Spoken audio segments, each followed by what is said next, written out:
"Let me try," she said to the Korean Mafia boss. His baby stopped crying instantly. What happened shocked everyone. Before we dive into this story, drop a comment telling me where you're watching from. This story is going to shake you to your core. So smash that subscribe button because you do not want to miss what happens next. Please subscribe now and hit that notification bell so you never miss another incredible story. The train rocked gently beneath me, but my body felt like it was being torn apart from the inside. For months since the accident, and my breast still ached with milk meant for a baby who would never drink it. I tugged at my loose sweater, trying to hide the dampness spreading across my chest. The elderly woman beside me glanced over with quiet pity. I looked away. I pressed my palm flat against my collarbone, feeling the familiar sting of letdown, my body's cruel joke that never seemed to end. A reminder of what I'd lost. Of the daughter I'd held for 6 precious hours before her tiny heart gave out. Of the fiancé who died on impact, never knowing our little girl wouldn't survive the night. The train rattled over a rough stretch of track and I gripped the armrest. Of course there'd be turbulence, I thought bitterly. Because traveling from Busan back to Seoul to sign the final paperwork on Jaewon's apartment wasn't painful enough without the universe reminding me how everything had shattered in another vehicle, on another night, when the rain had been falling just as hard. That's when I heard it. A baby's scream, piercing and desperate, cutting through the low hum of the train and the murmured conversations of passengers checking their phones. The sound sliced straight through me, triggering something raw and immediate. My breasts responded before my brain caught up, milk letting down in a humiliating rush that soaked through the nursing pads I still wore out of habit. I turned my head toward the sound, drawn by an instinct I couldn't fight. 3 rows ahead, in the private luxury car, I could see him through the gap between seats.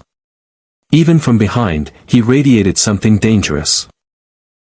Broad shoulders filled out a bold pattern jacket that probably cost more than 3 months of my rent.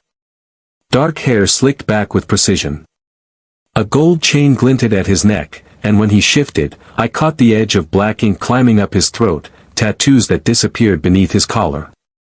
And in his arms, a tiny bundle wrapped in a soft blue blanket, writhing and screaming with the kind of fury only a newborn could produce.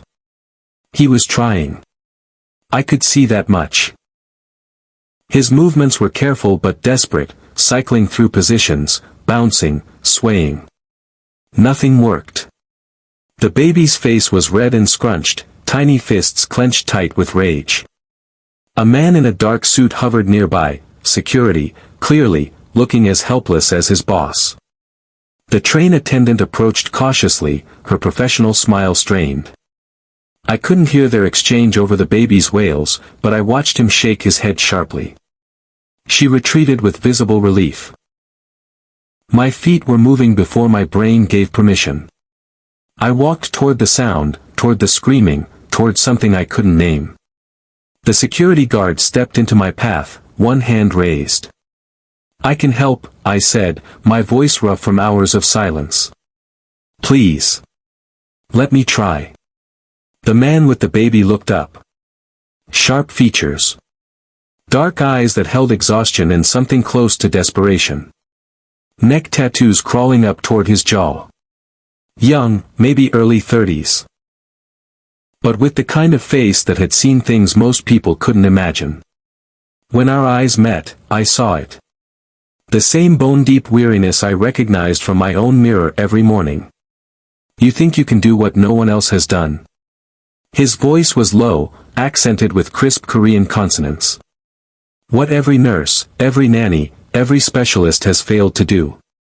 "Let me try," I repeated. Something shifted in his expression. He gestured to his guard, who stepped aside. Then he stood, towering over me, and carefully, almost reverently, placed the screaming infant in my arms. The moment she settled against my chest, everything changed. Her tiny body relaxed. Her fists unclenched. Her red, scrunched face turned toward me, little mouth rooting instinctively against my sweater. And then, miracle of miracles, she went quiet. Not just quiet. Silent. Her dark eyes, so like her father's, fixed on my face with impossible intensity. One small hand found its way to rest against my collarbone, right over my thundering heart. The train car went still. I could feel every eye on us, but I couldn't look away from this perfect, fragile being who had somehow found peace in my arms. How? The word escaped him like a prayer. I don't know, I admitted. Sometimes babies just need 3 weeks. He cut me off, his voice raw. She hasn't eaten properly in 3 weeks. Not since her mother died. Sujin, he stopped.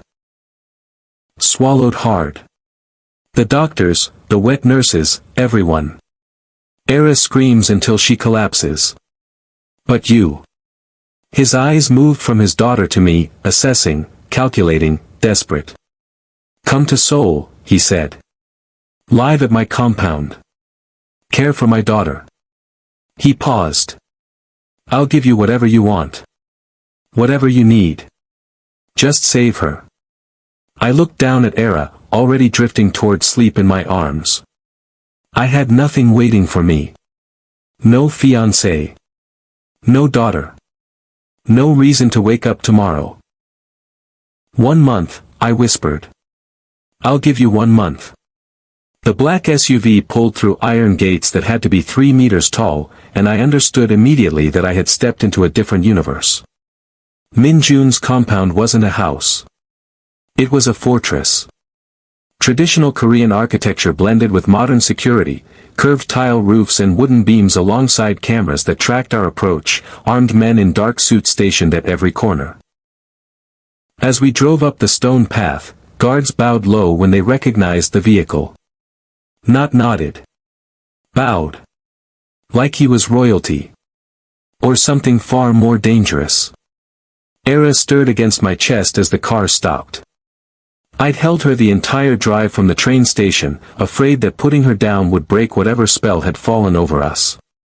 She'd slept for 4 hours straight. Min-jun had watched us the whole time, his expression unreadable. Welcome to my home, he said quietly as a guard opened my door.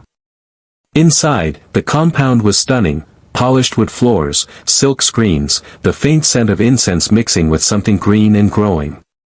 But I barely had time to absorb any of it before a sharp voice cut through the silence. So. This is her. The woman who emerged from a side room was small, white-haired, and ancient in the way that suggested she'd survived things that would break lesser people. Her hanbok was immaculate, her posture perfect despite her age, and her eyes, dark and piercing, evaluated me like I was livestock at auction. Halmoni, Min-jun said with a respect I hadn't heard in his voice before. This is Hannah. She's going to care for Era. His grandmother circled me slowly, examining Era's peaceful face, the way the baby's fingers had curled into my sweater. She said something rapid in Korean that I didn't catch.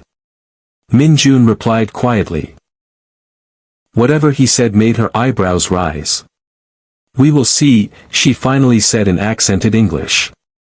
Then she turned and walked away, her presence lingering like smoke. A tall man appeared at Min-jun's shoulder, lean, watchful, with the kind of calm that suggested he could kill someone without raising his pulse. Taehyung will show you to your room, Min-jun said. Anything you need, ask him. Taehyung inclined his head slightly, his eyes never quite meeting mine but never leaving me either. I spent my first week learning the rhythms of the compound. Guards rotated in silent shifts. Men arrived at odd hours for meetings I wasn't supposed to notice. Taehyung was never far away, a shadow that moved when I moved. But Era thrived. She slept through the night for the first time since birth. She fed eagerly, hungrily, gaining weight so quickly that Halmoni actually smiled when she saw her.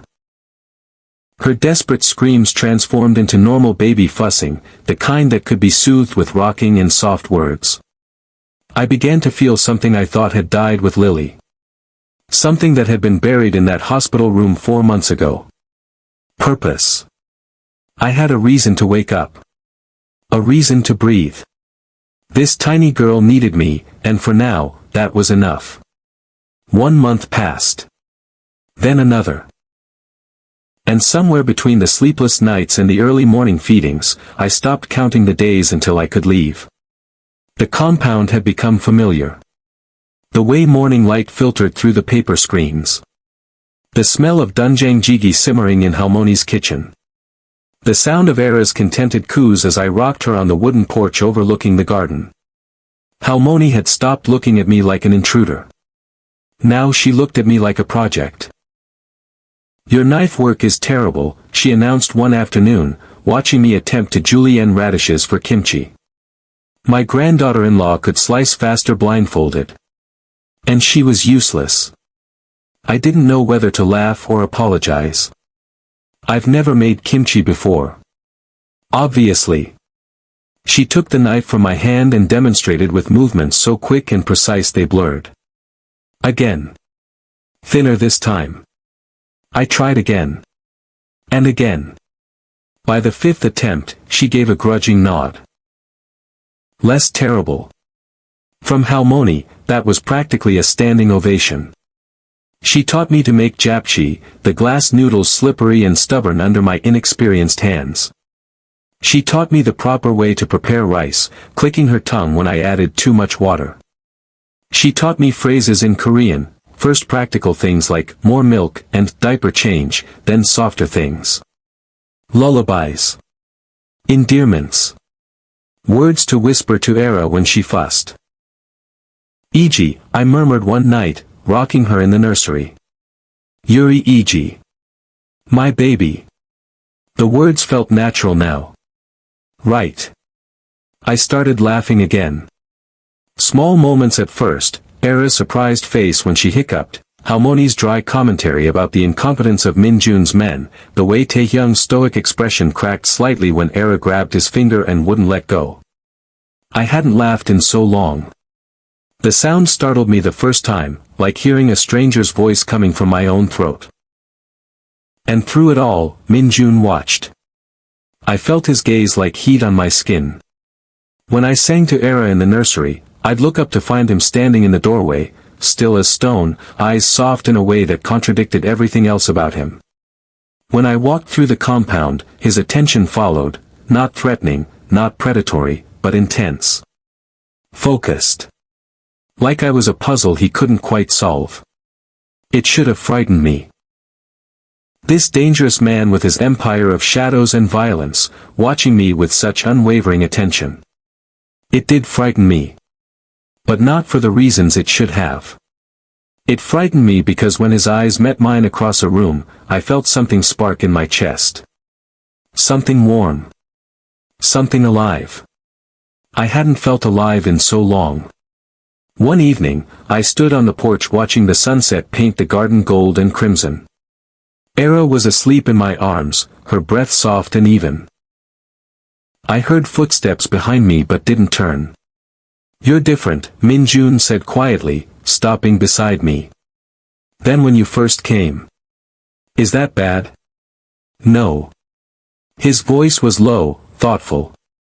"You smile now. You didn't smile before." I didn't know what to say. He was right, I was different. The hollow space inside me wasn't gone, but something was growing there. Something fragile and terrifying and new. I was starting to feel alive again. And that scared me more than anything in his dangerous world ever could. It started with the nights Era wouldn't settle. She was a good baby now, content, thriving, nothing like the screaming infant I'd first held on the train. But sometimes, for no reason either of us could name, she'd fuss and squirm and refuse to sleep. Those nights, I'd pace the nursery with her against my shoulder, humming half-remembered lullabies, waiting for exhaustion to claim her. And those nights, Minjun would appear in the doorway. He never announced himself. Never asked permission. He'd simply lean against the frame, watching us in the dim light, and eventually he'd start talking. Quiet words that filled the darkness. Stories I don't think he'd told anyone else. "It was arranged," he said one night, his voice barely above a whisper. My marriage to Sujin. Our families had agreements, obligations. I didn't love her when we married. He paused. I didn't think I was capable of loving anyone. Era stirred against my chest. I kept swaying, kept listening. But she was patient. Kind. She saw through the things I'd done, the things I had to do, and somehow found something worth staying for. His jaw tightened. When she told me she was pregnant, I thought, this is it. This is the life I never believed I could have. What happened? The question slipped out before I could stop it. Complications. The doctor said words I didn't understand: placental abruption, hemorrhaging. His voice went flat, mechanical. She bled out on the operating table. I was holding her hand when she died. Era was crying in the next room, and Sujin was begging me to go to her, to make sure our daughter was safe. He exhaled slowly. Her last words were about Era. Not herself. Never herself. The grief in his voice was a living thing. I recognized it because I carried the same creature inside my own chest. Lily lived for 6 hours, I heard myself say. The words came easier than they ever had before. She was so small. So perfect. They put her in my arms and I thought she'd be okay. The doctors seemed hopeful. Minjun had gone still, his dark eyes fixed on me. Jae-won never saw her. He died on impact when the truck hit us. I woke up in the hospital 2 days later, and they told me, my voice cracked. They told me he was gone. And then they told me Lily was fading. That her injuries were too severe. I held her for her last 4 hours. Watched her slip away while I begged her to stay. The silence that followed was heavy but not uncomfortable. It was the silence of two people who understood. I haven't felt anything since Sujin died, Minjun said finally. He pushed off the doorframe and stepped closer, close enough that I could see the pain etched into his features. Nothing. Just emptiness. Just duty. His eyes found mine in the darkness. Until you. My heart stuttered. You brought my daughter back to life, he continued softly. And I think you might be bringing me back too. I didn't know what to say. Era had finally fallen asleep, her breath warm against my neck. But something had shifted between us. A wall crumbling. A door opening. And I wasn't sure I had the strength to keep it closed. It happened on a Tuesday. Nothing special about the day. Era had been fussy through dinner, finally settling after her evening feeding. I just laid her in her crib, watching her tiny chest rise and fall in peaceful rhythm, when I turned and found Minjun standing inches away. He'd been watching from the doorway again. But this time, he'd moved closer. Close enough that I could smell his cologne, something warm and woodsy beneath the crisp scent of his shirt. Close enough that I could see the flecks of lighter brown in his dark eyes. Hannah. My name on his lips was barely a whisper. Minjun, I. He kissed me. Gentle at first. Tentative. His hand came up to cup my jaw, his touch so careful it made my chest ache. Like I was something precious. Something that might break. I should have pulled away. Should have stopped it before it started. Instead, I kissed him back. The gentleness shattered.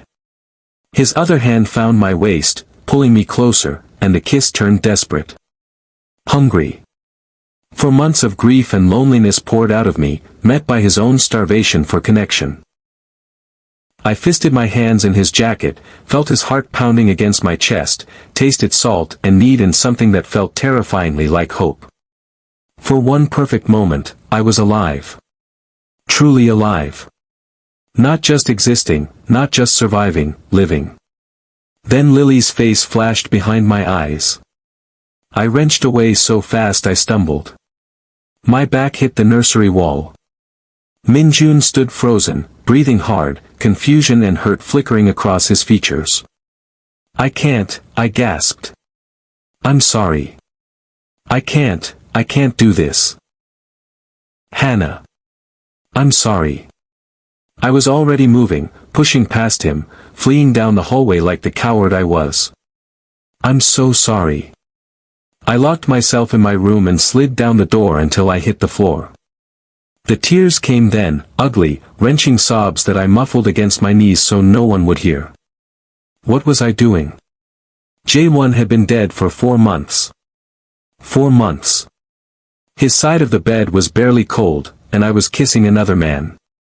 Wanting another man. Feeling things I had no right to feel. And Lily. My sweet, perfect Lily who'd never had the chance to live. How could I let myself be happy when she was gone? How could I want anything when my daughter was buried in a cemetery I couldn't even visit? A soft knock came at my door. Hannah. Minjun's voice, quiet and steady. I'm not going to push you. I won't mention it again if that's what you want. A pause. But I need you to know, I'll wait. However long it takes. I'll wait. His footsteps retreated down the hall. I cried harder. That night, I crept into the nursery and lifted Era from her crib. She stirred, made a soft sound of protest, then settled against my chest with a contented sigh. I held her in the rocking chair until dawn, tears sliding silently down my cheeks. Was I allowed to want this? Was I allowed to feel alive again? Or was happiness just another thing I'd lost the right to have? I'd almost convinced myself I could forget the kiss. Almost convinced myself things could go back to normal. Whatever normal meant in a mafia compound where armed guards patrolled the gardens and the man who haunted my dreams ran an empire built on shadows. Then the Huang Syndicate came to call. I was in the garden with Era, enjoying the spring sunshine, when Taehyung appeared at my side. His usual calm was gone, replaced by something sharp and urgent. Inside, he said. Now. What's now, Hannah? He escorted me through a side entrance I'd never used, positioning me in a hallway with a clear view of the main courtyard through a narrow window. Stay here. Don't move. Don't make a sound. Then he was gone, and I was left watching as 3 black cars rolled through the compound gates. The men who emerged were older, harder, wearing suits that cost as much as Minjun's but without any of the elegance. Their leader was perhaps 60, with silver hair slicked back from a face that looked like it had been carved from granite and spite. His smile, when he flashed it, didn't reach his eyes. Park Sung-ho.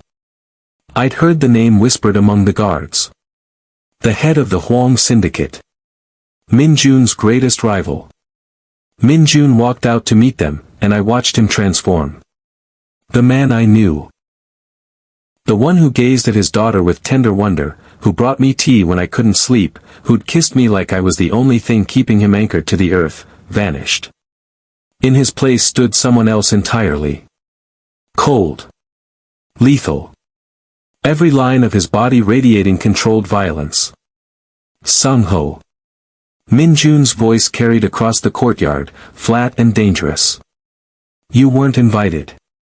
Since when do old friends need invitations? Park Sung-ho spread his hands in mock innocence. I heard rumors. That the great Seo Minjun has gone soft. Spending all his time with a baby and some foreign woman instead of tending to business. Something flickered in Minjun's expression. Something terrifying. My business is none of your concern. Everything is my concern. Sung-ho stepped closer, flanked by his men. The ports you control. The routes through Incheon. The arrangement your father made with mine. His smile turned predatory. Times change, Minjun. Perhaps it's time for new arrangements. The silence stretched like a blade being drawn. Leave, Minjun said softly. Now. While you still can. Threats? Sung-ho laughed. From a man who's gone soft over a crying baby. Minjun moved so fast I barely saw it. One moment he was still, the next, he had Sungho's wrist in his grip, bending it at an angle that made one of the Huang men reach for his weapon. Taehyung materialized from nowhere, gun drawn, and suddenly the courtyard was a powder keg waiting for a spark. "My daughter," Minjun said, his voice barely above a whisper, "is not your concern. My household is not your concern. Come near what's mine again, and I'll send you back to your family in pieces." He released Sungho with a shove. The older man stumbled, rage twisting his features, but he retreated. I stood frozen at the window, heart pounding. This was his world. Blood and consequences. And God help me, I was falling into it anyway. 3 days after the confrontation, I stopped fighting. I'd spent those days watching Minjun move through his world, cold and commanding with his men, tender and careful with Era, distant and respectful with me. He kept his promise. He didn't push. Didn't mention the kiss. Didn't pressure me for anything. And somehow, that made everything worse. Because I couldn't stop thinking about it. About him. About the way his hands had felt on my waist, the way his lips had tasted, the way my whole body had come alive for the first time in months. I couldn't stop thinking about what Jaewon would want for me. What Lily, if she'd had the chance to grow up, would tell her mother. Would they want me to spend the rest of my life as a ghost?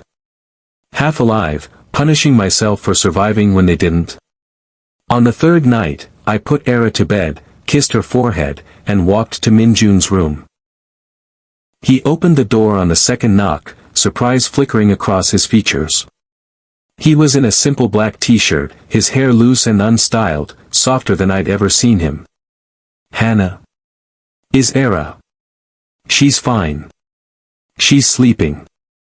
I took a breath. "I came because I'm done." His brow furrowed. Done. Running. Hiding. Punishing myself. The words tumbled out, raw and unsteady. Jaewon is dead. Lily is dead. And I've been acting like I should be dead too. Like feeling anything, wanting anything. Is a betrayal of their memory. Minjun went very still. "But they're gone," I continued, my voice cracking. "They're gone, and I'm still here. And I don't want to just survive anymore, Minjun. I want to live." I met his eyes. "I want this. I want you. If you still." He kissed me before I could finish. This time, there was no hesitation. No gentleness. He pulled me into his room and kicked the door shut, his mouth hungry on mine, his hands sliding into my hair. I grabbed fistfuls of his shirt and pulled him closer, desperate for the warmth of him, the solidness, the proof that I was still alive and capable of feeling. We fell together like two drowning people finding shore. It was intense. Desperate. Healing in ways I couldn't have explained. Two broken people with matching wounds, finding something whole in each other's arms. When it was over, we lay tangled in his sheets, my head on his chest, his fingers tracing lazy patterns on my back. "Stay," he murmured against my hair. "Not just for Era. For me." "Okay," I whispered. "Okay." The weeks that followed blurred together in a haze of happiness I hadn't thought possible. Preparations began for Era's Bekael, her 100-day celebration, the milestone that meant she'd survived the most dangerous period of infancy. In traditional Korean belief, it was the day a baby was truly welcomed into the world. Halmoni threw herself into planning with fierce determination. Caterers were hired, decorations chosen, invitations sent to families and allies across Seoul. I helped with everything, selecting Era's hanbok, arranging the rice cakes, learning the prayers that would be offered for her long life. "You'll stand beside him," Halmoni told me one afternoon, her voice matter-of-fact. As Era's mother. My heart swelled. I'd be honored. Everything was falling into place. The celebration would be perfect. But somewhere beyond the compound walls, Park Sung-ho was watching. Planning. Waiting for the perfect moment to strike. And none of us saw it coming. The Baekhyal's celebration was everything Halmoni had promised, elegant, traditional, perfect. Guests filled the main hall in their finest hanboks and tailored suits. Rice cakes were stacked in colorful towers. Era, dressed in a pale pink hanbok embroidered with golden cranes, was passed from admiring arms to admiring arms, cooed over and blessed by everyone she met. Min-jun stayed close to me all evening, his hand resting on the small of my back, his eyes soft whenever they found mine. For the first time, I let myself imagine a future. A real one. With him. With Era. With this strange, dangerous, beautiful family I'd stumbled into. Around 9 o'clock, Era started fussing. The overstimulated cry of a baby who'd had too much attention and not enough milk. I excused myself and carried her to the small sitting room off the main hall, the one Halmoni had designated for feeding. The room was quiet. Peaceful. I settled into the chair, adjusted my dress, and let Era latch. Her tiny hand pressed against my chest as she fed, and I smiled down at her. Almost done, Iji, I murmured. Then we'll go back to the party. The door burst open. 3 men. Not Min-jun's. I knew every guard in the compound by now, and these faces were wrong. Hard. Hungry. I screamed. One of them clamped a hand over my mouth while another wrenched Era from my arms. I bit down, tasted blood, thrashed against the grip holding me. My elbow connected with something solid. A grunt of pain. A curse in Korean. Then a sharp prick in my neck. The world tilted sideways. My limbs went heavy, useless. The last thing I saw was Era's face, her mouth open in a wail I could no longer hear. Then nothing. I woke to cold concrete and the sound of crying. My head pounded. My wrists burned, bound behind me with something rough and tight. I blinked against the dim light, trying to force my vision to focus. A warehouse. Industrial. Empty except for a metal table in the center, where a car seat held a screaming, red-faced Era. Finally awake. Park Sung-ho emerged from the shadows, his granite face creased with satisfaction. He looked older in this light, crueler, his silver hair gleaming under the single bare bulb overhead. Where, my voice cracked. Where am I? Somewhere your lover won't find you. He circled me slowly, savoring the moment. Or rather, somewhere he'll only find you when I allow it. Please. The word scraped my throat. Please, the baby needs. The baby is leverage. Sung-ho cut me off, glancing at Era's car seat with cold disinterest. As are you. He crouched in front of me, his eyes flat and reptilian. I've demanded everything. The ports. The clubs. The distribution networks. Every piece of the CO empire. His thin lips curved. And your precious Min-jun has agreed. All of it, signed over to me. In exchange for your lives. Horror flooded my chest. Min-jun had surrendered everything. His legacy. His power. Everything his family had built for generations. For us. The exchange happens in 2 hours. Sung-ho straightened, brushing invisible dust from his suit. Assuming he doesn't try anything foolish. He walked away, leaving me alone with my pounding heart and Era's desperate cries. 2 hours. And then either we'd be free, or we'd all be dead. The 2 hours crawled by in agony. Era's screams eventually faded to exhausted whimpers, then silence. My breasts ached with fullness, milk letting down at her cries with nowhere to go. I strained against my bindings until my wrists bled, but the ropes held fast.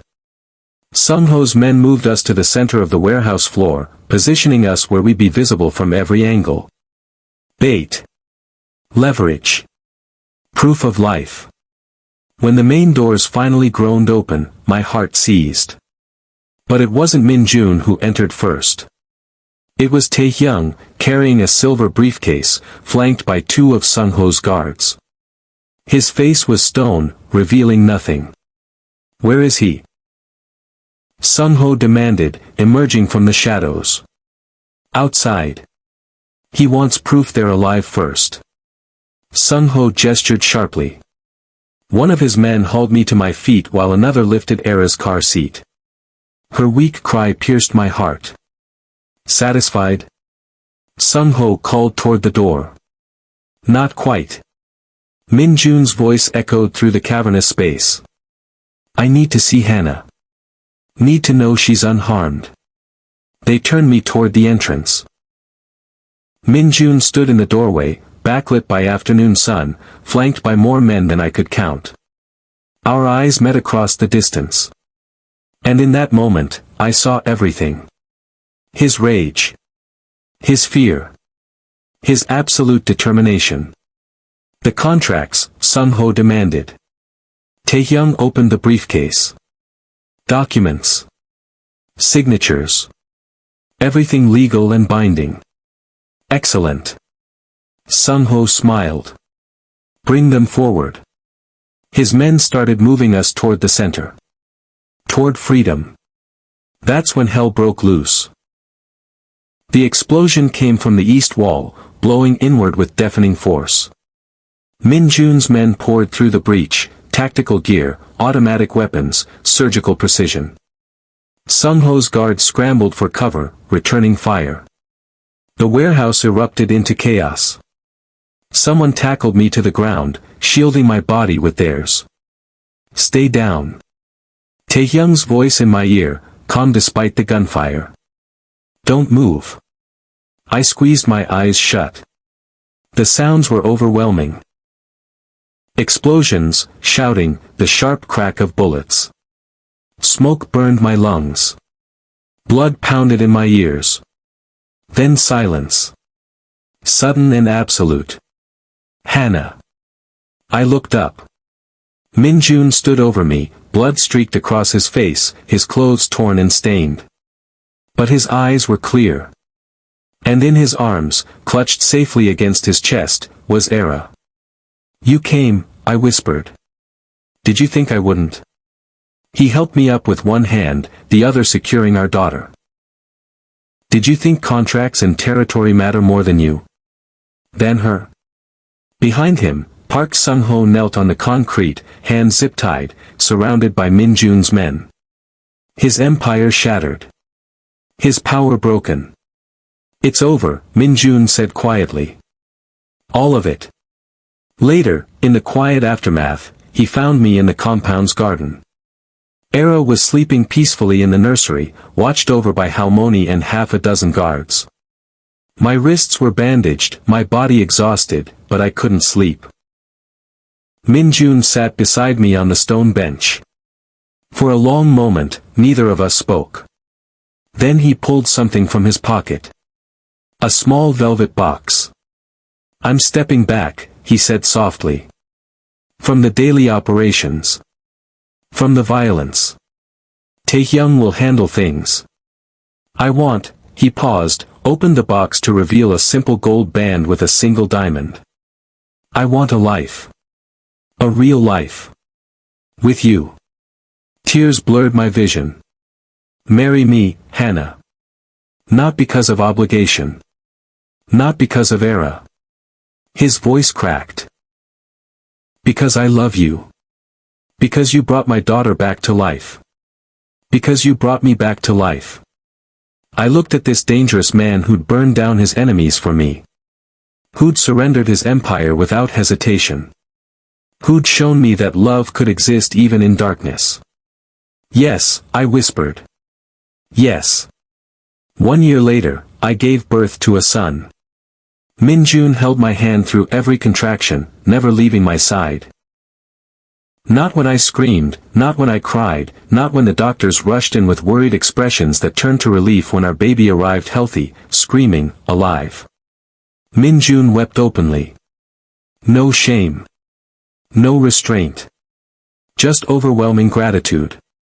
We named him Jae-soo. For Jae-won, the man I'd lost. For Soo-jin, the woman Min-jun still mourned. A bridge between our past and our future.